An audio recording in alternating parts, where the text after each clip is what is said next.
কৰিবৰ কাৰণে চিন্তা চৰ্চা কৰিছে মানুহৰ অৱচেতন মনত সেইটো চেতনা প্ৰতিনিয়ত ক্ৰিয়া কৰি থাকে সুবিধাবাদৰ আধাৰত কোনোবাই যদি নিজৰ ৰাজনৈতিক ক্ষমতা কুক্ষিগত কৰিবৰ কাৰণে দিছমূৰৰ মসনদ দখল কৰিবৰ কাৰণে সপোন দেখা মানুহৰ মাজতো জাতীয়তাবাদী চিন্তা জাতীয়তাবাদী সত্তাই ক্ৰিয়া কৰি থাকে কেৱল মাত্ৰ সেই যিটো একান্ত ব্যক্তিগত চিন্তা নিজৰ ধন দৌলতৰ প্ৰতি আকাংক্ষা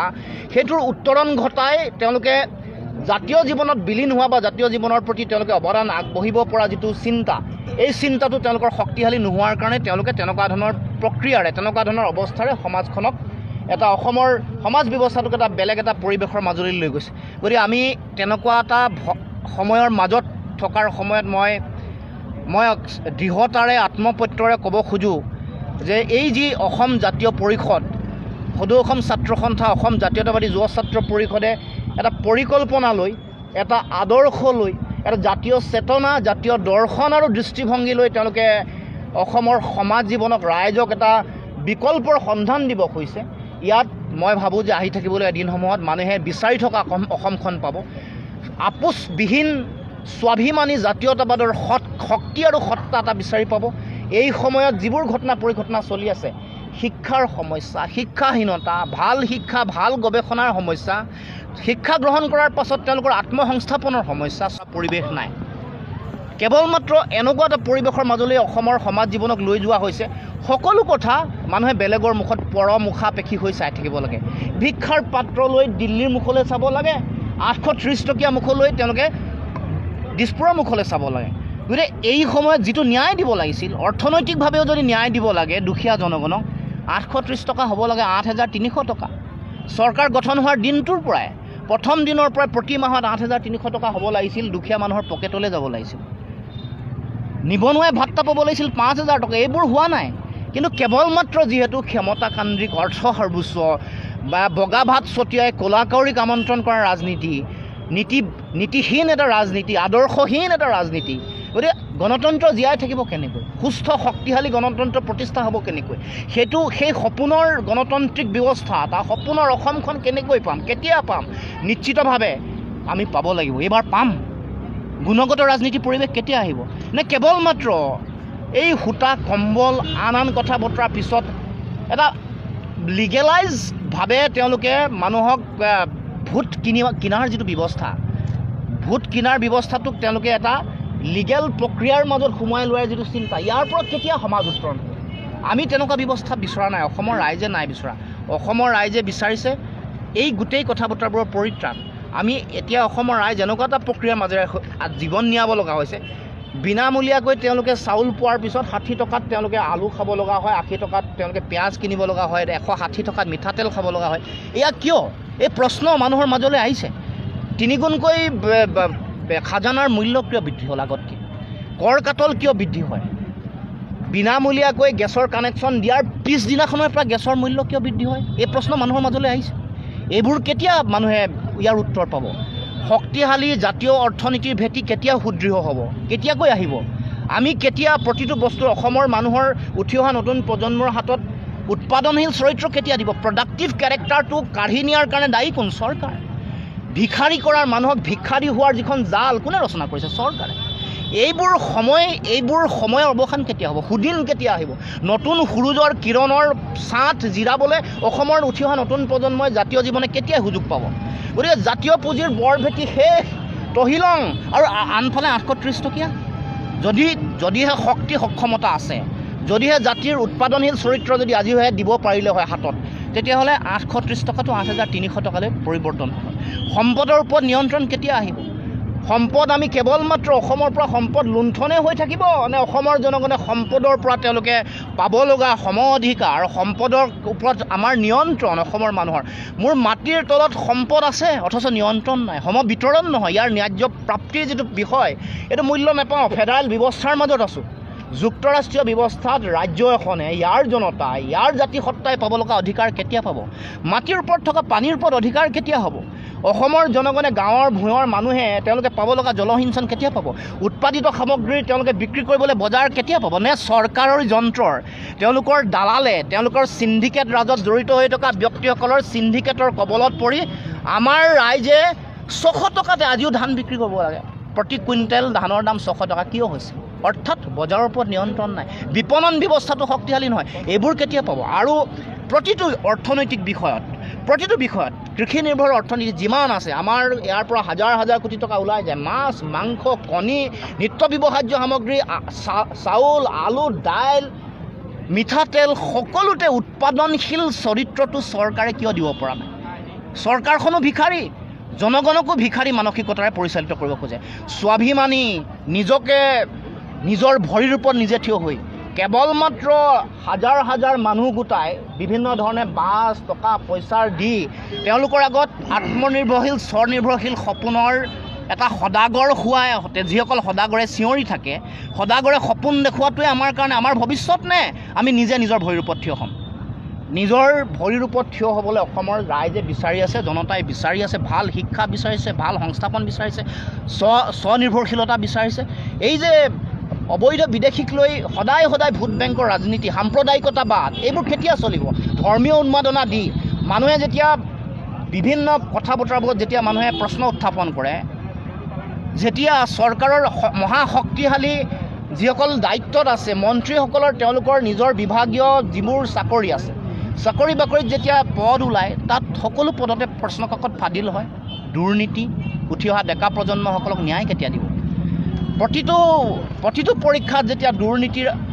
চাৰিওফালে অভিযোগ আহে স্বজন অভিযোগ আহে প্ৰশ্নকাকত ফাদিল হয় তদন্ত হয় তদন্তৰ কোনো উত্তৰ নাই কোনো ধৰণৰ কোনো বিষয়া শাস্তি নাই গতিকে এই সমস্যাসমূহৰ সমাধান লাগিব বিদেশী নাগৰিকৰ সমস্যাৰ সমাধান লাগিব অসম চুক্তি আখৰে আখৰে পালন কৰাৰ ব্যৱস্থা কৰিব লাগিব অসম চুক্তিৰ 6 নম্বৰ দফা কাৰ্যকৰী কৰিবৰ কাৰণে তেওঁলোকে উচ্চ পৰ্যায়ৰ সমিতি দিলে সমিতি দিয়াৰ পাছত সেই সমিতিয়ে প্ৰতিবেদন দিয়াৰ পাছতো দিল্লীয়ে এই প্ৰতিবেদন গ্ৰহণ কৰিবৰ কাৰণে তেওঁলোকৰ সময় নাই ইয়াই অসমৰ প্ৰতি দিল্লীৰ দৃষ্টিভংগী এই আইনখন অসমৰ জনতাৰ কণ্ঠক অৱজ্ঞা কৰি গণতান্ত্ৰিক এটা ব্যৱস্থা তাক যুক্তিক গণতান্ত্ৰিক চেতনা সংবিধান প্ৰদত্ত চিন্তা ন্যায়িক কথা বতৰা সকলো আওকাণ কৰি বিদেশী নাগৰিকৰ সমস্যাৰ পটভূমি ভাৰতবৰ্ষৰ আন প্ৰান্তৰ লগত অসমৰ একে নহয় সাম্প্ৰদায়িক এখন আইন অসমৰ ৰাইজে মানি ল'ব নোৱাৰে হিন্দু মুছলমানৰ নামত বিদেশীক ভাগ কৰিব নোৱাৰিব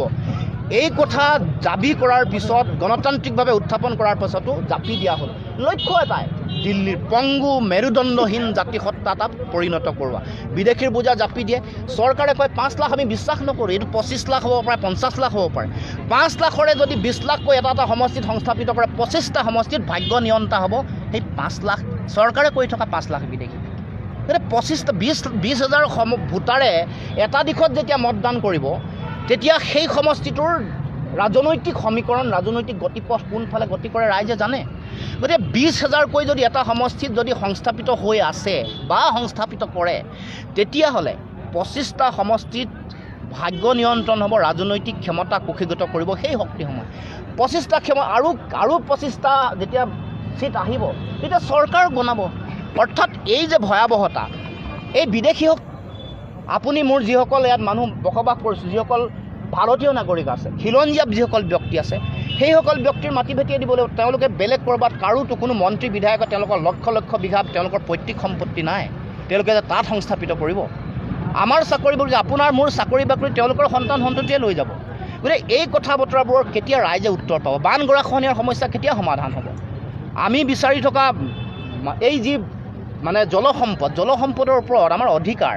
পানীক নিয়ন্ত্ৰণ কৰি ইয়াক জলসম্পদলৈ পৰিৱৰ্তন কেতিয়া কৰিব জলসিঞ্চন কেতিয়া হ'ব এইবোৰ কথাৰ উত্তৰ বিচাৰিছে এইবোৰ কথাৰ সমাধান বিচাৰিছে গতিকে এখন খুব শক্তিশালী আধুনিক সমাজ এখন গণতান্ত্ৰিক ব্যৱস্থাৰে পৰিচালিত এখন ৰাজ্য বা ৰাষ্ট্ৰ মানৱীয় প্ৰমূল্য সাম্প্ৰদায়িকতাহীন পৰিৱেশ ভাতৃত্ববোধৰ আধাৰত প্ৰতিষ্ঠিত সমাজ শংকৰ আজান স্বৰ্গদেউ চাওলুং চুকাফা মহাৰাজ নৰনাৰায়ণে প্ৰতিষ্ঠা কৰি থৈ যোৱা সপোনৰ সমাজখন অসমৰ ৰাইজে কেতিয়া পাব কেতিয়া অসমৰ ৰাইজে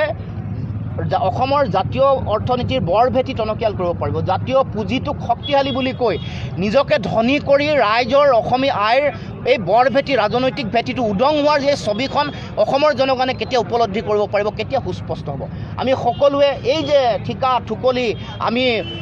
830 টকাৰ এইবোৰ মাজৰ পাখা খেলৰ মাজত আছোঁ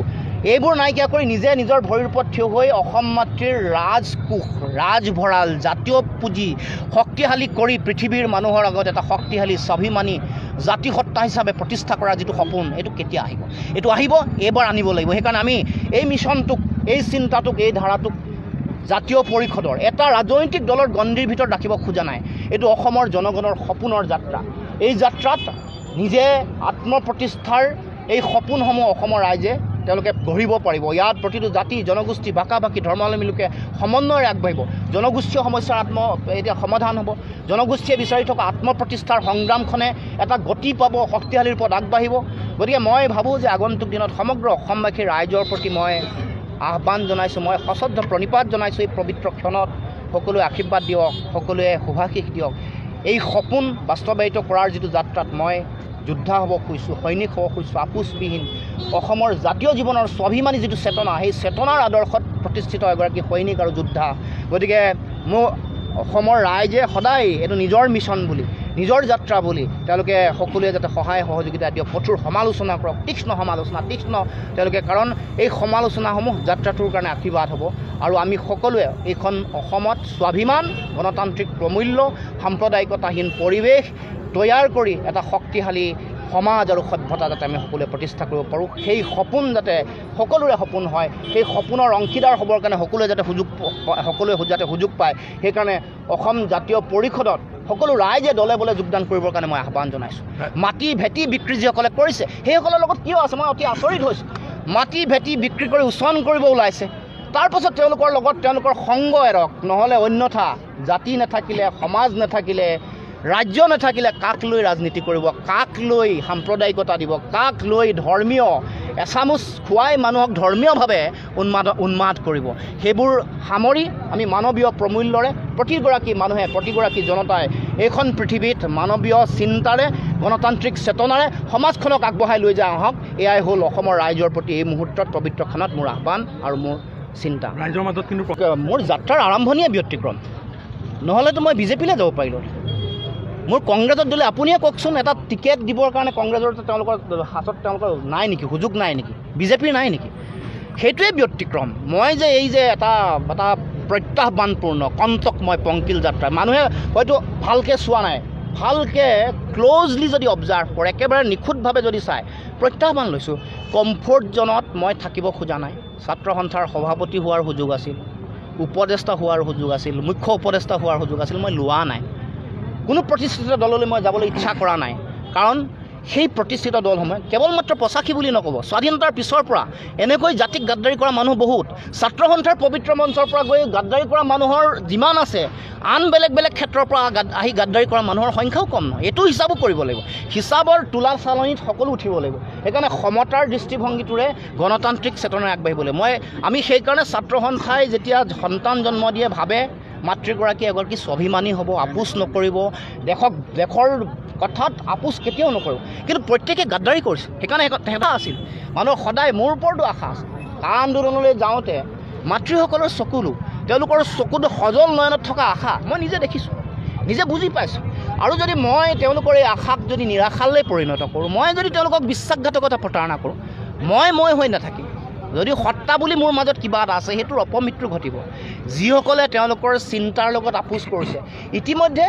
তেওঁলোকৰ সত্তাৰ মৃত্যু ঘটিছে তেওঁলোকক যিয়ে নকওক নায়ক কওক বেলেগ কিবা কওক তেওঁলোকৰ সত্তাৰ ইতিমধ্যে অপমৃত্যু ঘটিছে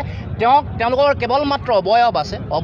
অৱয়ৱৰ ওপৰত তেওঁলোকৰ চোলা কাপোৰ আছে আৰু তেওঁলোকে ৰাষ্ট্ৰই দিয়া কিবা এটা বাপ তেওঁলোকৰ আছে তেওঁলোক হয় মন্ত্ৰী নহয় বিধায়ক শক্তিশালী মন্ত্ৰী নতুবা মুখ্যমন্ত্ৰী কিন্তু সত্তাৰ অপমৃত্যু যে ঘটিছে অসমৰ জনগণে ইতিমধ্যে দেখিছে আৰু এটা কথা আপোনাৰ পৰা জানিব বিচাৰিম ভাৱে এইটো প্ৰথম দিনৰ পৰাই কৈ আছোঁ যে কোনোবা ৰাষ্ট্ৰীয় ৰাজনৈতিক দলৰ বুকুচাত উঠি তেওঁলোকৰ অক্সিজেন সেৱন কৰি কোনোবাই যদি জাতীয়তাবাদ প্ৰতিষ্ঠা কৰিম বুলি ভাবিছে তেখেতসকল মূৰ্খৰ স্বৰ্গত বাস কৰিছে আৰু তেনেকুৱা স্বাভিমানহীন জাতীয়তাবাদ আমাক নালাগে স্বাভিমানী জাতীয়তাবাদ লাগে দেখুৱাইছে কনৰাড চাংমাইতো দেখুৱাই দিলে তেওঁ কম্পালচনত ৰাজনৈতিক বাধ্যবাধকতাত বিজেপিৰ লগত তেওঁ মিত্ৰতাত আছে কিন্তু তেওঁৰ নিজৰ ৰাজ্যখনৰ কাৰণে আজৰি আনিলে কা নেমানো বুলি ক'লে আজি মণিপুৰত চাওক তেওঁলোকৰ নিজৰ মাজত বিভিন্ন ধৰণৰ ফ্ৰেকশ্যন আছে সংঘাত আছে দ্বন্দ্ব আছে কিন্তু মণিপুৰী মানুহৰ ইণ্টাৰেষ্টত তেওঁলোকে আজৰি আনিলে ৰাতিৰ ভিতৰত